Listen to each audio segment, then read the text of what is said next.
Metre 5-10 मीटरवर राहिला. मी तिथं होतो, मंत्री महोदय मकरंद पाटील होते, आमदार शशिकांत शिंदे होते, खासदार नितीन पाटील काका होते. अक्षरशः आमच्याशी पोलिसांनी साध्या वेशातल्या झटापटी केली. म्हणजे 10 पोलीस मला ओढत होते, 2 ह्या दंडाला, 2 त्या दंडाला, 2 पायाला, 2 कमरेला.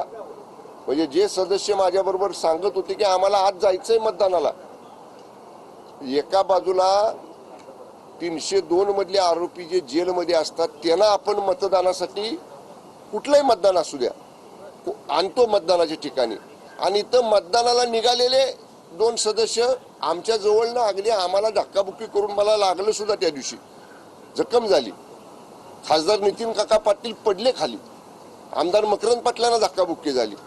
म्हणजे मंत्री महोदय मकरंद पाटलांना, म्हणजे 2 मंत्री, 1 आमदार, 1 खासदार.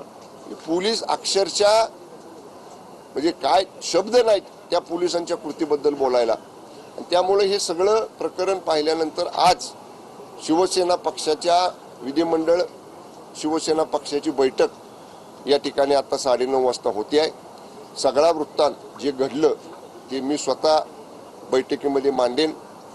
माननीय एकनाथजी शिंदे साहेब त्या बैठकीमध्ये असतील आणि मग त्याच्यावरती पक्षाच्या आमदारांचं मत विचारात घेऊन त्याच्या बाबतीतला पुढील निर्णय आम्ही घेऊ. सर्वात महत्वाचा प्रश्न हा होता की अध्यक्ष झालेले आहेत त्या भारतीय जनता पार्टीच्या म्हणजेच महेश शिंदेच्या पत्नी झालेल्या आहेत. महेश शिंदेच्या भूमिकेसंदर्भात आपलं नेमकं मत काय? महेश शिंदे नेमके कुणाचे, शिवसेनेचे की भाजपचे, असा सवाल आता उपस्थित होता. आता बघा, मी पहिल्यापासून सांगतोय, सौभाग्यवती प्रियाताई शिंदे ज्या आमदार महेश शिंदे साहेबांच्या सौभाग्यवती आहेत, त्या भारतीय जनता पक्षाच्या तिकिटावर निवडून आल्या. त्या भारतीय जनता पक्षाच्या प्रदेश कार्यकारिणीच्या उपाध्यक्ष आहेत. पण जे 2 सदस्य शिवसेनेच्या चिन्हावर निवडून आले, महेश शिंदे साहेबांच्या मतदारसंघातले, ज्यांना एबी फॉर्म शिवसेनेनं दिला, त्या 2 सदस्यांना जसं उमेदवारी जाहीर झाली अध्यक्षपदाची, तसं ते सदस्य त्यांना आमदार महेश शिंदे साहेबांच्या लोकांनी घेऊन गेले. म्हणजे मग एका बाजूला पक्षाच्या सदस्यांना न्यायचं काय कारण? समजा त्यांच्या मान्य सौभाग्यवती भाजपच्या चिन्हावर निवडून आल्या होत्या, त्यांच्याबद्दल आमचं काय दुमत नव्हतं, ठीक आहे, त्या आल्या निवडून. पण शिवसेनेच्या चिन्हावरच्या सदस्यांना नेऊन त्यांना भाजपच्या, जिथं भाजपचे सदस्य सभागृहात बसले होते त्यांच्या बाजूला बसून त्यांनी सरळ व्हीपचं उल्लंघन केलेलं आहे. त्या दोन्ही सदस्यांनी भाजपच्या बाजूने हात वर केला. त्यामुळे आता ही भूमिका जगजाहीर आहे आमदार महेश शिंदे साहेबांची. पण आता मी त्याच्यावर बोलणं योग्य नाही. आम्ही आजच्या पक्षाच्या बैठकीत मांडू आणि मग पक्षाचे वरिष्ठ नेते ह्याच्यावर निर्णय घेतील. पक्षांतर्गत कारवाई होणार का? कारण जबाबदारी त्या निवडणुकीची आपल्यावर होती. महेश शिंदे शिवसेनेचे आमदार आहेत आणि पक्षाच्या विरोधात जाऊन आमचे जे कायदेशीर सल्लागार आहेत त्यांना ज्या 2 सदस्यांनी व्हीपचं उल्लंघन केलेलं आहे जिल्हा परिषद सदस्यांनी, त्यांच्यावरती कारवाई सुरू करण्याच्या सूचना मी दिलेल्या आहेत. वकील साहेबांनी सगळी कागदपत्र जमा केलेली आहेत. कदाचित आज जर तयार झालं सगळं नोटीस वगैरे, तर आज किंवा उद्यापर्यंत त्यांना कायदेशीर प्रक्रिया सुरू केली जाईल त्यांच्या विरोधात. या सगळ्या प्रकारानंतर तुमचं एकनाथ शिंदे यांच्याशी काही बोलणं झालं का? तुम्ही त्यांच्या कानावरती या सगळ्या गोष्टी, मला जखम झालेली, रक्त माझ्या हातातनं आलेलं, माझ्या अंगावर कपड्यांवर रक्त सांडलेलं, आमचे जे सदस्य माझ्याबरोबर होते, मांडवे, संदीप मांडवे, त्यांचे शर्ट फाडून त्यांच्या अंगावर रक्त लागलेलं जेव्हा वाहिन्यांवरनं मान्य शिंदे साहेबांना कळालं तेव्हा त्यांचा मला फोन आला. त्यांनी मला सांगितलं, स्वतःची काळजी घ्या, एवढं जर लागलं असेल तर त्याच्यावर उपचार करा. त्याच्यानंतर मी रात्री सगळं संपून आमचे सगळे सदस्य आपापल्या गावी रवाना झाल्यानंतर मी रात्री विस्तृतपणानं घडलेला सगळा वृत्तांत मान्य शिंदे साहेबांच्या कानावर फोनवरनं घातला. या सगळ्या गोष्टी झाल्यानंतर शिवेंद्रराजे आणि जयकुमार गोरे यांची पत्रकार परिषद झाली. त्यांनी केलेले आहे. शिवेंद्रराजे म्हणतात पालकमंत्री हे आमचे आवडते आहेत आणि तेच आम्हाला हवे आहेत. त्याला काय नेमकं उत्तर? मी त्यांच्या भावनांबद्दल आभारी आहे.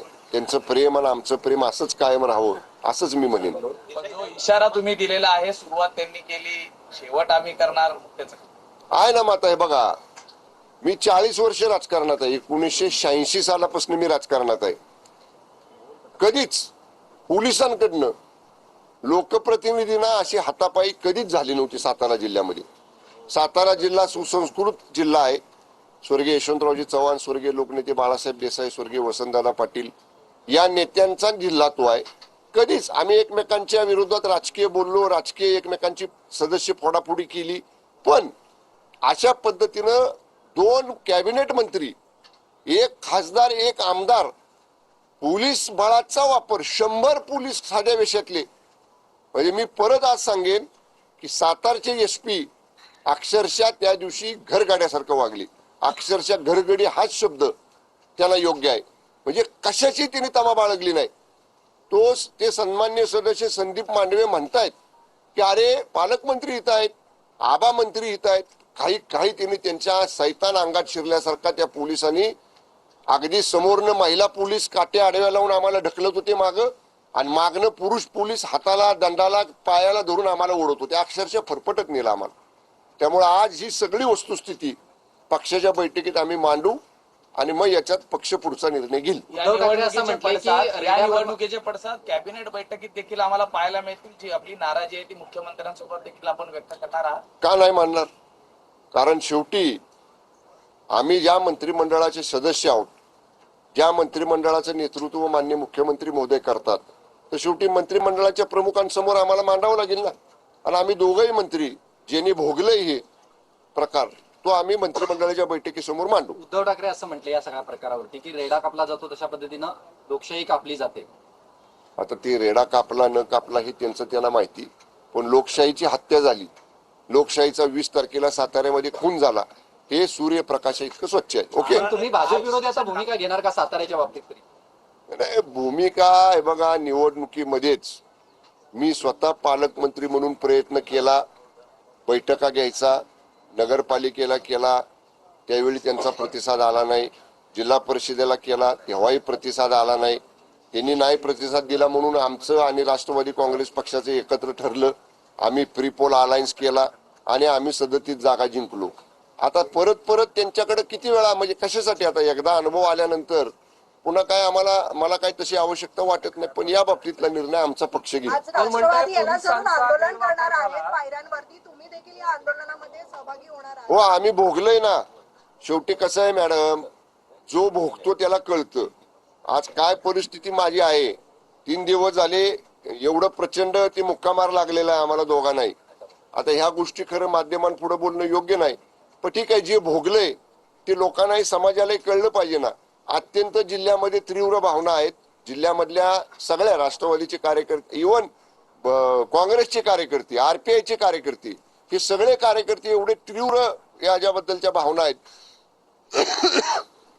केवळ आता मी, मकरंदाबा, शशिकांत शिंदे साहेब आम्ही मुंबईत असल्यामुळेच कार्यकर्ते शांत आहेत. एकदा अधिवेशन संपून आम्ही गावाकडे गेलो की याच्या बाबतीतला उद्रेक तुम्हाला नक्की बघायला मिळेल. लोकप्रतिनिधींकडून पोलीस बळाचा गैरवापर झाला असं तुम्ही म्हणताय, गृहमंत्र्यांकडे किंवा मुख्यमंत्र्यांकडे याची तक्रार करणार? मानणार ना बैठकीमध्ये कॅबिनेटच्या. आम्ही मंत्रिमंडळ बैठक व्हायचीच वाट बघतोय.